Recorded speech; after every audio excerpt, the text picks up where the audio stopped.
नमस्कार, बहुत स्वागत है आपका। मैं हूं आपके साथ नेहा दुबे। बुलेटिन की शुरुआत इस वक्त की अहम खबर के साथ। आज प्रधानमंत्री नरेंद्र मोदी बिहार और पश्चिम बंगाल का दौरा करेंगे और दोनों राज्यों को हजारों करोड़ रुपए की सौगात देंगे। आज सुबह करीब 11:30 बजे प्रधानमंत्री मोदी बिहार के मोतिहारी जिले में 7200 करोड़ रुपए से ज्यादा की लागत वाली विकास परियोजनाओं का शिलान्यास और उद्घाटन करेंगे। पीएम मोतिहारी में एक जनसभा को भी संबोधित करेंगे। बता दें कि प्रधानमंत्री बिहार से लखनऊ और दिल्ली के बीच चलने वाली 4 नई अमृत भारत ट्रेनों को हरी झंडी दिखाकर रवाना करेंगे। इसमें पटना के राजेंद्र नगर टर्मिनल से दिल्ली, मोतिहारी के बापूधाम से दिल्ली के आनंद विहार टर्मिनल, दरभंगा से लखनऊ और मालदा टाउन से भावलगढ़ होते हुए लखनऊ गोमती नगर के बीच अमृत भारत ट्रेन शामिल है। प्रधानमंत्री मोदी बिहार के कई रेल परियोजनाओं को राष्ट्र के नाम समर्पित करेंगे, जिसमें 580 करोड़ रुपए से ज्यादा की लागत की दरभंगा समस्तीपुर दोहरीकरण परियोजना भी शामिल है। बिहार के मोतिहारी के बाद प्रधानमंत्री नरेंद्र मोदी पश्चिम बंगाल जाएंगे और दोपहर करीब 3 बजे दुर्गापुर में 5000 करोड़ रुपए से ज्यादा की लागत की रेल, सड़क, ग्रामीण विकास, मत्स्य पालन, इलेक्ट्रॉनिक्स और सूचना प्रौद्योगिकी क्षेत्र से संबंधित विकास परियोजनाओं का शिलान्यास और उद्घाटन करेंगे। पीएम दुर्गापुर में एक जनसभा को भी संबोधित करेंगे।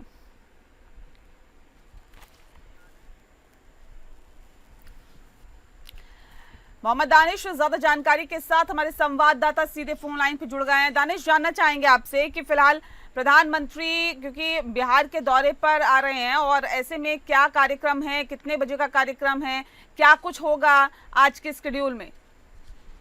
जी नेहा, देखिए पीएम मोदी जो है इस साल जो है पश्चिमी बिहार आ रहे हैं और उनका कार्यक्रम जो है मोतिहारी में 11:30 बजे से शुरू होगा। तो मौसम खराब होने के बावजूद भी दावा किया जा रहा है कि वहाँ लगभग जो है 4 लाख लोग से ज्यादा वहाँ पहुंचेंगे। इस कार्यक्रम में सत्ता पक्ष के जितने भी बड़े नेता है वो सभी शामिल होंगे और सुबह से ही लोग वहाँ पहुंच भी रहे हैं। इस कार्यक्रम में 4 नई अमृत भारत ट्रेन की सौगात देने वाले हैं और इसमें कुल मिला के 7200 करोड़ की से ज्यादा की सौगात बिहार को मिलने वाली है। इसमें 4 नई ट्रेन है। साथ ही साथ ट्रैफिक व्यवस्था की बात की जाए तो बगल के जितने भी जिले हैं जैसे गोपालगंज है उसी तरह बदलाव किया गया है और NH 27 पर जो है दोपहर 2 बजे तक जो है गाड़ी को रोक लगा दी गई है।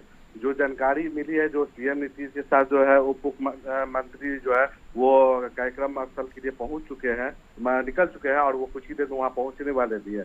और आज जो पीएम मोदी की जो कार्यक्रम जो क्षेत्र में है वो तिरहुत प्रमंडल क्षेत्र, और ये तिरहुत प्रमंडल क्षेत्र में चुनावी लिहाजा से देखा जाए ये बहुत महत्वपूर्ण क्षेत्र माना जाता है। इसमें कुल मिला के 49 विधानसभा सीटें हैं और इसमें जो है ज्यादातर सीटें जो है वो एनडीए के पक्ष में, तो इसलिए भी यह कार्यक्रम बहुत महत्वपूर्ण माना जा रहा है।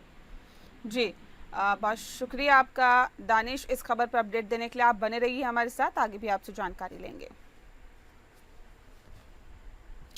और अगली खबर का रुख करते हैं। अगली खबर भी बिहार से है। बता दें आपको कि नीतीश ने मारा सियासी छक्का। नीतीश ने बिहार में 125 यूनिट फ्री बिजली की घोषणा कर दी है। 1 अगस्त से 125 यूनिट तक बिजली मुफ्त मिलेगी। नीतीश के दांव से महागठबंधन पर गाज गिर सकती है। बता दें आपको कि जाहिर तौर पे एक बड़ा झटका है महागठबंधन के लिए, क्योंकि बड़े बड़े दावों और वायदों के बीच मौजूदा सरकार अगर ये दावे कर रही है कि अगर हम एक बार फिर से सत्ता में आते हैं तो 1 अगस्त से 125 यूनिट तक बिजली को मुफ्त कर दिया जाएगा बिहार में, तो एक बड़ी घोषणा यहाँ पर फिलहाल नीतीश कुमार की तरफ से की गई है।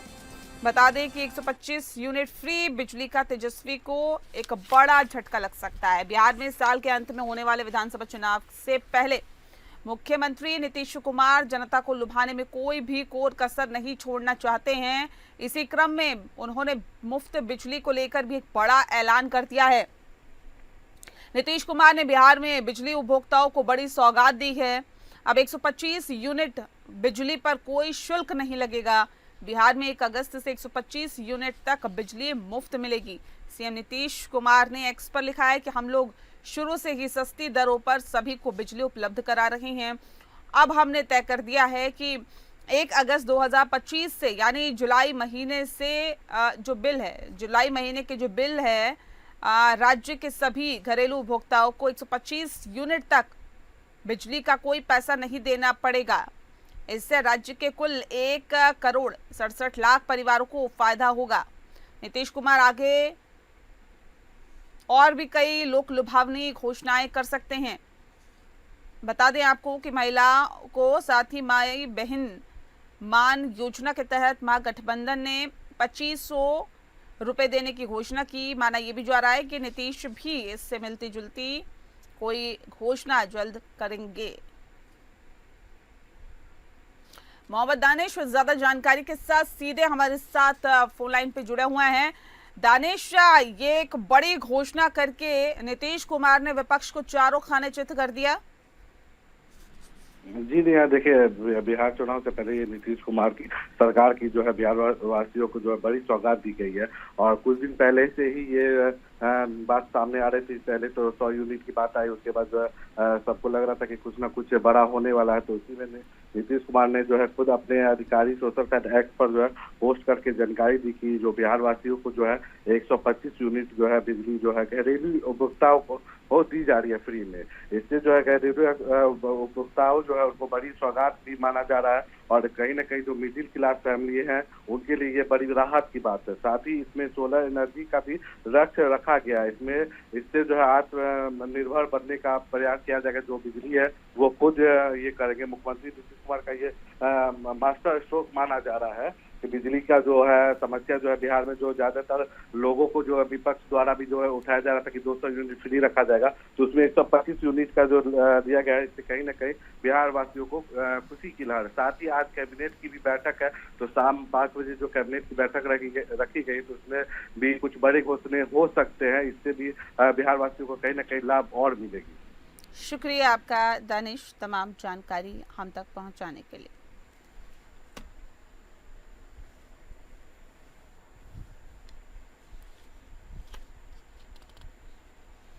और अगली खबर का रुख करते हैं। चंदौली से अगली खबर आ रही है, इस वक्त की बड़ी और अहम खबर चंदौली से। बता दें कि मुख्यमंत्री योगी आदित्यनाथ ने विकास योजनाओं की सौगात दी है और चंदौली को सीएम की सौगात। बता दें कि 200 करोड़ का कोर्ट कॉम्प्लेक्स एक्सप्रेसवे से सीधा जुड़ाव होगा। दरअसल अधिवक्ताओं के चैम्बर और न्यायिक अधिकारियों के आवास भी बनेंगे।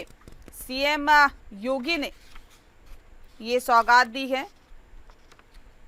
बता दें कि अपनी माता के नाम पर वृक्षारोपण किया सीएम योगी आदित्यनाथ ने। मुख्यमंत्री योगी आदित्यनाथ ने चंदौली दौरे के दौरान जनपद को कई ऐतिहासिक विकास योजनाओं की सौगात दी है। उन्होंने कहा कि चंदौली जो अब तक की सीमावर्ती और कृषि प्रधान जनपद के रूप में माना जाता था, अब तेजी से औद्योगिक और न्यायिक विकास की ओर अग्रसर हो रहा है। इस मौके पर उन्होंने 200 करोड़ रुपए की लागत से आधुनिक इंटीग्रेटेड जिला कोर्ट कॉम्प्लेक्स के निर्माण की घोषणा की, जिसमें अधिवक्ताओं के चैम्बर और न्यायिक अधिकारियों के आवास भी शामिल होंगे। मुख्यमंत्री ने पूर्वांचल एक्सप्रेसवे और गंगा एक्सप्रेसवे के माध्यम से जनपद को राजधानी लखनऊ, दिल्ली और प्रयागराज से सीधे जोड़ने की योजना का भी उल्लेख किया है। उन्होंने कहा है कि वाराणसी से कोलकाता के बीच ग्रीन फील्ड एक्सप्रेसवे का कार्य युद्ध स्तर पर जारी है, जिससे चंदौली को लॉजिस्टिक हब के रूप में उभारने में मदद मिलेगी। मुख्यमंत्री ने समीक्षा बैठक के बाद पत्रकारों से बातचीत में बताया कि बाबा कीनाराम मेडिकल कॉलेज में जल्द ही बाबा की प्रतिमा की स्थापना होगी और कॉलेज का संचालन सफलतापूर्वक चल रहा है। उन्होंने ये भी ऐलान किया है कि जिले के डिग्री कॉलेज में जल्द ही विज्ञान वर्ग की पढ़ाई की अनुमति दी जाएगी। इसके अतिरिक्त मुगल सराय में एलिवेटेड रोड और नौगढ़ क्षेत्र में औद्योगिक निवेश के नए अवसरों पर भी काम किया जा रहा है। इससे न केवल हजारों करोड़ का निवेश संभावित है, बल्कि चंदौली को पूर्वांचल में रोजगार और उद्योग का केंद्र बनाने में भी सहायता मिलेगी। मुख्यमंत्री ने कलेक्ट्रेट परिसर में अपनी माता के नाम वृक्षारोपण कर जन जागृति का संदेश भी दिया और जन प्रतिनिधियों के साथ समीक्षा बैठक का विकास योजनाओं की प्रगति की जानकारी ली।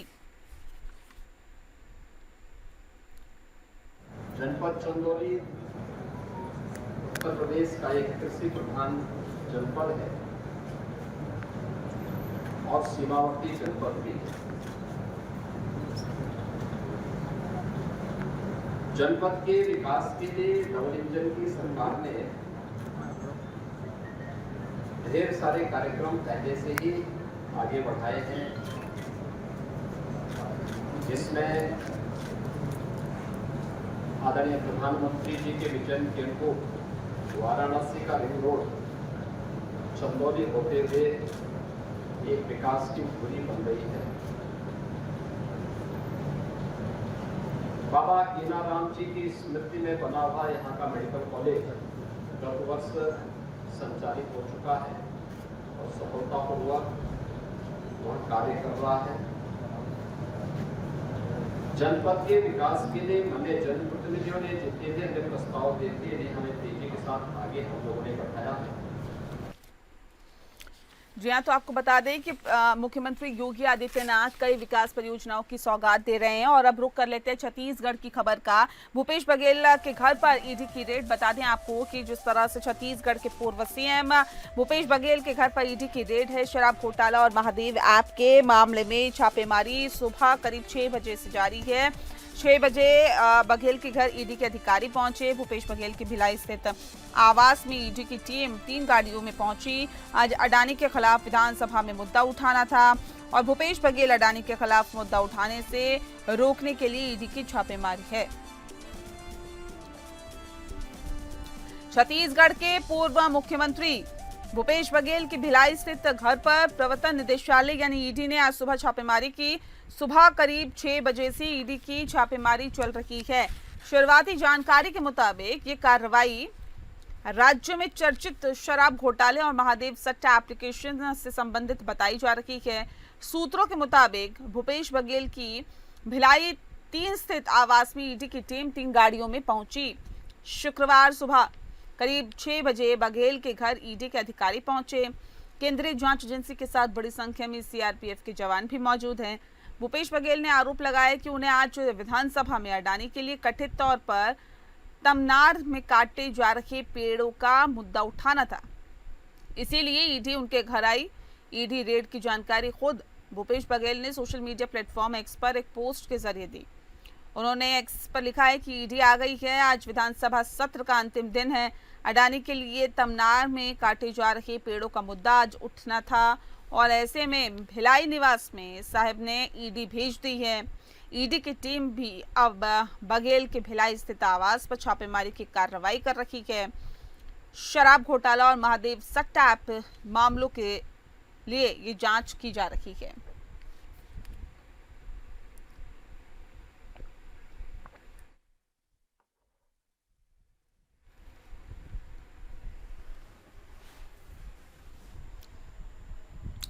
और धर्मांतरण गैंग पर आपको बता दें कि एटीएस का एक बड़ा एक्शन सामने आया है। धर्मांतरण मामले में राशिद शाह गिरफ्तार किए गए हैं। मास्टरमाइंड झांगुर का करीबी है राशिद। धर्मांतरण मामले में यूपी एटीएस ने गिरफ्तारी की है। हिंदू युवतियों को प्रेम जाल में फंसाकर उनका अवैध धर्मांतरण कराए जाने के मामले में आतंकवाद निरोधक दस्ता यानी एटीएस ने मास्टरमाइंड जलालुद्दीन उर्फ झांगुर के जरिए, आपको बता दें कि झांगुर के सक्रिय साथी बलरामपुर में उतरौल के ग्राम मधुपुर निवासी राशिद शाह को गिरफ्तार कर लिया है। कुछ महीने पहले ही वे जमानत पर छूटकर आया था और झांगुर के साथ सक्रिय हो गया था। तो सूत्रों के मुताबिक जो खबर आ रही है उसके मुताबिक बता दें आपको कि राशिद शाह को लव जिहाद से जुड़ी हुई गतिविधियों की जिम्मेदारी सौंपी गई थी। वे झांगुर बाबा के करीबी सहयोगियों में शामिल था और धर्मांतरण से जुड़े हुए कई मामलों में संलिप्त चल रहा था। वर्तमान में वह अवैध धर्मांतरण रैकेट में बिचौलिए के रूप में काम कर रहा था। राशिद मूल रूप से बलरामपुर के उतरौला के मधुपुर गांव का रहने वाला है। राशिद गरीब या सामाजिक रूप से कमजोर पृष्ठभूमि के लोगों को धर्मांतरण के लिए नेटवर्क में लाता था और हर व्यक्ति की व्यवस्था करने पर उसे 10,000 रुपए का कमीशन भी मिला करता था।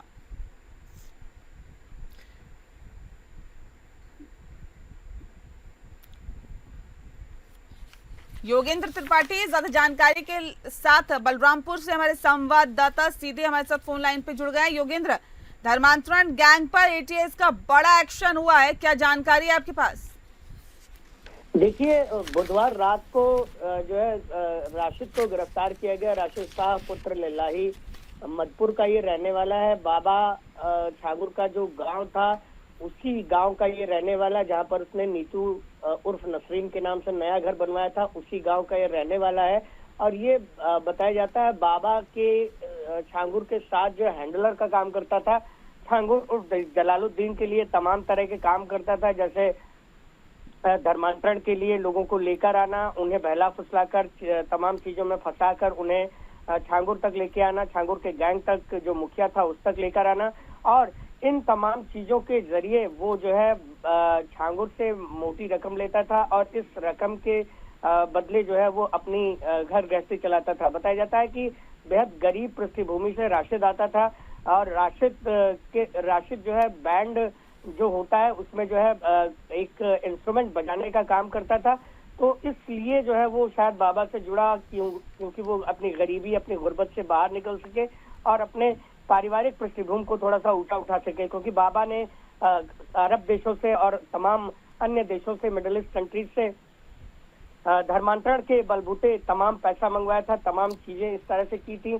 अभी तक 200 करोड़ रुपए की जो रकम है वो बाबा के खातों में, विभिन्न खातों में सामने आने की बात कही जा रही है।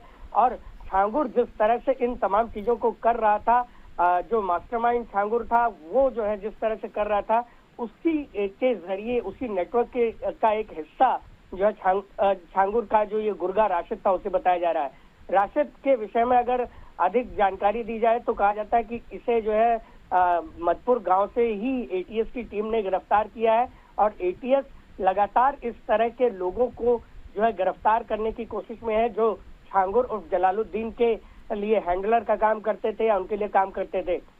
इसके साथ ही राशिद का नाम जो एटीएस ने एफआईआर नोटअप की थी एसटीएफ की शिकायत पर, उसमें भी है। जी बहुत शुक्रिया आपका योगेंद्र, तमाम जानकारी हम तक पहुंचाने के लिए।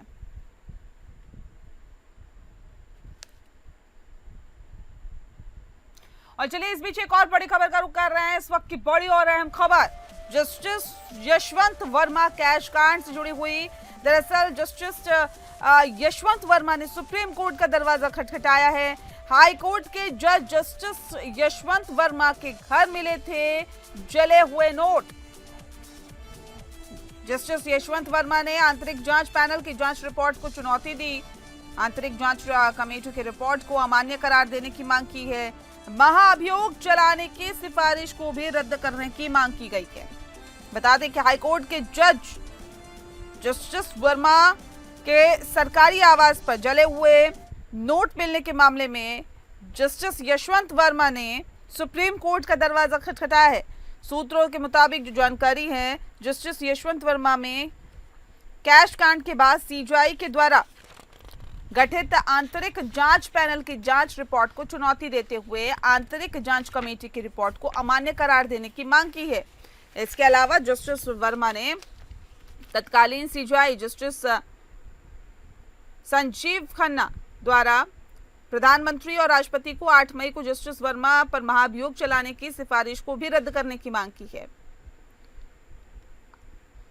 उनका कहना है कि ये सिफारिश एक प्रक्रिया के माध्यम से तैयार की गई है, अस्थायी रिपोर्ट पर आधारित थी। उन्होंने ये भी कहा कि इसके जरिए एक संवैधानिक पदाधिकारी और एक व्यक्ति दोनों ही रूप में उनके अधिकारों पर पूरी तरह से कटाक्ष किया गया था।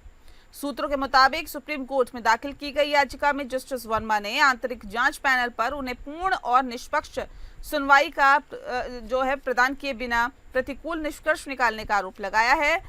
साथ ही ये भी तर्क दिया है कि पैनल द्वारा गठित मिले कैश के स्वामित्व वाले मूलभूत तथ्यों की जांच करने में विफल रही, जिससे 14 मार्च को मिले कथित कैश के लिए उन्हें दोषी साबित किया जा सके। सूत्रों के मुताबिक इस याचिका में जस्टिस वर्मा के द्वारा ये स्वीकार करते हुए कि उनके आवास के बाहरी हिस्से में कथित रूप से कुछ कैश मिला होगा, उसके स्वामित्व, प्रामाणिकता और अन्य तथ्यों को स्थापित करने के लिए आगे की जांच आवश्यक है। बावजूद इसके पैनल आगे की जांच किए बिना और उन्हें बचाव का उचित मौका दिए बिना प्रतिकूल निष्कर्ष निकाले और अपनी जांच रिपोर्ट जमा करते। सूत्रों के मुताबिक अभी ये मामला सुप्रीम कोर्ट में सूचीबद्ध नहीं हो सका है। विवेक सिंह चंदेल ज्यादा जानकारी के साथ हमारे संवाददाता सीधे हमारे साथ जुड़ गए हैं फोन लाइन पर। विवेक, जानना चाहेंगे कि अब जस्टिस यशवंत वर्मा ने सुप्रीम कोर्ट का दरवाजा खटखटाया है, क्या जानकारी है आपके पास? बिल्कुल, जैसा आपने जो पूरी रिपोर्ट बताई है उसके मुताबिक बहुत स्पष्ट है कि जस्टिस यशवंत वर्मा उन्होंने सुप्रीम कोर्ट का रुख किया है और सुप्रीम कोर्ट में जो याचिका दाखिल की है, जैसा सूत्र बता रहे हैं, क्योंकि अभी याचिका सुनवाई के लिए लिस्टेड नहीं है, लेकिन जो जानकारी मिली है कि उन्होंने सुप्रीम कोर्ट में एक याचिका दाखिल की जिसमें उन्होंने स्पष्ट तौर पर एक जो पैनल बनाया गया था, आंतरिक जांच कमेटी बनाई गई थी जो इस मामले की जांच कर रही थी, उस जांच कमेटी ने जो रिपोर्ट दी थी उस रिपोर्ट को अमान्य यानी कि उसको मान्यता न दिए जाने और इसके अलावा जो जीआई के द्वारा जो प्रधानमंत्री और राष्ट्रपति को एक सिफारिश भेजी गई थी इनके रिमूवल के लिए, उसको चुनौती देते हुए सुप्रीम कोर्ट में याचिका दाखिल की। उनका ये कहना था कि जो इंटरनल कमेटी ने रिपोर्ट दी थी वो अस्थायी रिपोर्ट थी, जिसमें जो प्राइमा फेसाई जब कैश की बरामदगी की बात कही जा रही, उस बरामदगी के साथ जो लोग थे, जो कैश बरामद हुआ था, क्या वो सही था या नहीं था, वो किसके द्वारा वहां लाया गया। हालांकि उन्होंने अपनी याचिका में इस बात को माना है कि उनके आउट हाउस जो उनका घर है, सरकारी आवास उस वक्त दिल्ली में था, उसमें कैश मिला है, लेकिन वो कथित कैश किसका था, क्या वो सही था या नहीं था, वो वहां कैसे आया, इन सब चीजों की जानकारी नहीं ली गई और जो प्राइमा फेसी रिपोर्ट थी उसके आधार पर एक सिफारिश कर दी जाती है। उनका कहना है कि जो इससे पहले भी मैं आपको कुछ चीजें और बताना चाहूंगा कि अगर जो उनके निष्कासन की जो अगर प्रक्रिया की जाती है तो उसको चुनौती दिया जा सकता है। दूसरी बात, जो इन हाउस प्रोसेस किया गया उसके लिए कोई कंप्लेन नहीं दी गई, यानी कि जो कंप्लेन बिना दिए इसकी जांच की गई, जो कि बिल्कुल गलत था, उसको किया जाना चाहिए, क्योंकि पहले भी ऐसा हो चुका है। जब ऐसी घटनाएं हुई हैं उसमें एक कंप्लेन औपचारिक रूप से फाइल की गई, इसके बाद उसकी जांच की गई है। दूसरा, उनका एक और ये भी कहना है अपनी याचिका में, जो सूत्र बता रहे हैं उनका ये कहना है कि अदालत की तरफ से, यानी कि जब ये घटना हुई उसके बाद जो सुप्रीम कोर्ट रजिस्ट्री थी उसने जो एक प्रेस विज्ञप्ति जारी की थी और वीडियो के फुटेज जारी किए थे, उसकी वजह से उनका मीडिया ट्रायल हुआ। इसके अलावा उन्होंने ये भी अपनी याचिका में बताने की कोशिश की है कि जो उनकी सुनवाई हुई, यानी कि उनको अपना पक्ष रखने का मौका नहीं दिया गया और जो कमेटी ने रिपोर्ट बनाई वो रिपोर्ट जो प्राइमा फेसाई थी उसी के आधार पर उनको दोषी करार दे दिया गया है। इसके अलावा जो उनका एक सवाल ये भी था कि जो मुख्य प्रश्न इसमें ये हो सकते थे कि वो नकदी आई वो किसकी थी, क्या ये वो सही थी या नहीं थी, आग लगने के कारण क्या है, जिससे ये पता चल सके कि आखिर इसके पीछे मेन व्यक्ति कौन है, उसकी जांच नहीं की गई और जो निष्कर्ष निकाले गए वो सिर्फ प्राइमा फेसाई आधार पर निकाले गए और जो सीजीआई का निर्णय था उस निर्णय के से पहले उनको बुला के नहीं पूछा गया, जबकि पहले ऐसा होता रहा है। सबसे बड़ी बात कि उनकी जो ये जो पूरी घटना थी उसको मीडिया पब्लिक प्लेटफॉर्म पे डाल देना, जिससे जो उनकी जो क्षति हुई, अपूर्णनीय क्षति हुई है, उसका रिकवरी नहीं हो सकती। तो कुछ ऐसी ये चीजें हैं जो उन्होंने अपनी याचिका में दी हैं और ये मांग की है कि जो सीजीआई की रिकमेंडेशन है उस रिकमेंडेशन को रद्द किया जाए और उनको सुनवाई का मौका दिया जाना चाहिए। इसके लिए उन्होंने चुनौती सुप्रीम कोर्ट में दी है। हालांकि अब ये याचिका सुनवाई के लिए सूचीबद्ध नहीं है, उसके लिए हमें इंतजार करना पड़ेगा कि जब ये क्या याचिका सुनवाई के लिए लिस्ट होती है या सुनवाई होती तो किसकी बेंच में होती और क्या इसके ऊपर चीजें निकाली जा सकती है, इसके लिए हमें इंतजार करना पड़ेगा। जी, शुक्रिया आपका विवेक, तमाम जानकारी हम तक पहुँचाने के लिए।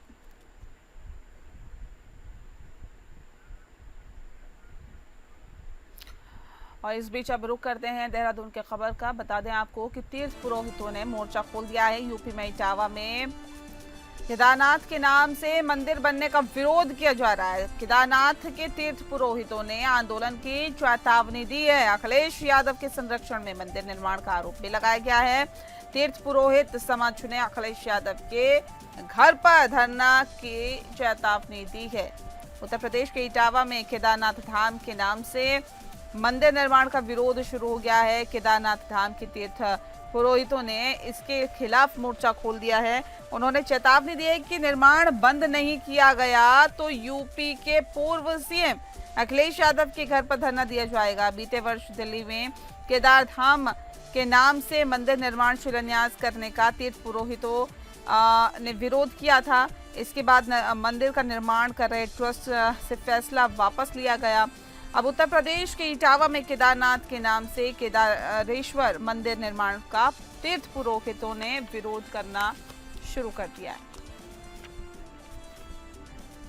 योगेश सेमवाल ज्यादा जानकारी के साथ हमारे संवाददाता फोन लाइन पे जुड़ गए हैं। योगेश, तीर्थ पुरोहित केदारनाथ मंदिर बनने का उत्तर प्रदेश में विरोध कर रहे हैं, क्या कुछ उनका कहना है और क्यों ये विरोध?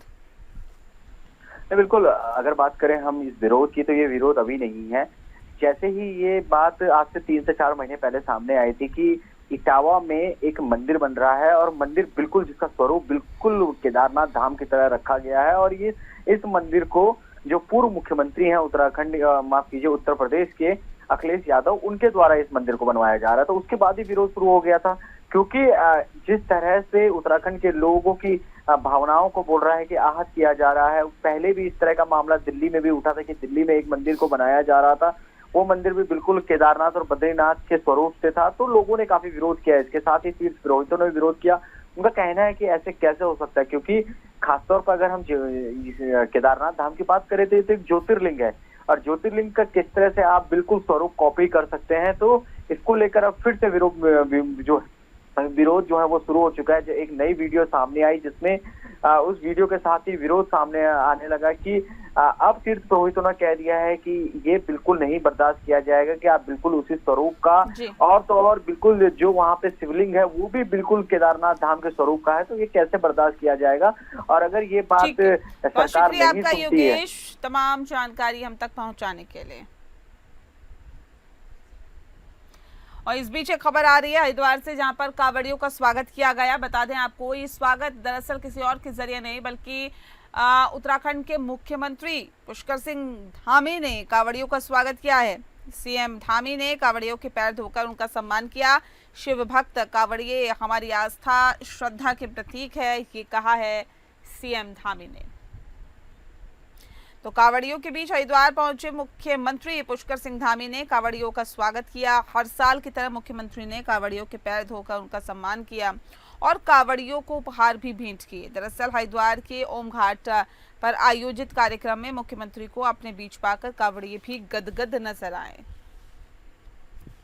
लंबी दूरी तय करके, सैकड़ों हजारों किलोमीटर दूरी तय करके माँ गंगा के तट से जल लेकर लोग अपने अपने गंतव्य स्थानों की ओर प्रस्थान करते हैं। बड़ी कठिन यात्रा होती है और ये शिव भक्त हमारी आस्था श्रद्धा के प्रतीक हैं। उनका हर वर्ष स्वागत करने के लिए हम इस प्रकार का उनका स्वागत का एक कार्यक्रम करते हैं और प्रतीकात्मक रूप से अपने कांवड़ यात्रियों का उनके पांव प्रचालन करके एक आस्था श्रद्धा के इस महायज्ञ में अपनी आहुति देते हैं। हमारा ध्येय यही होता है कि सब एक अच्छा अनुभव लेकर देवभूमि से जाएं।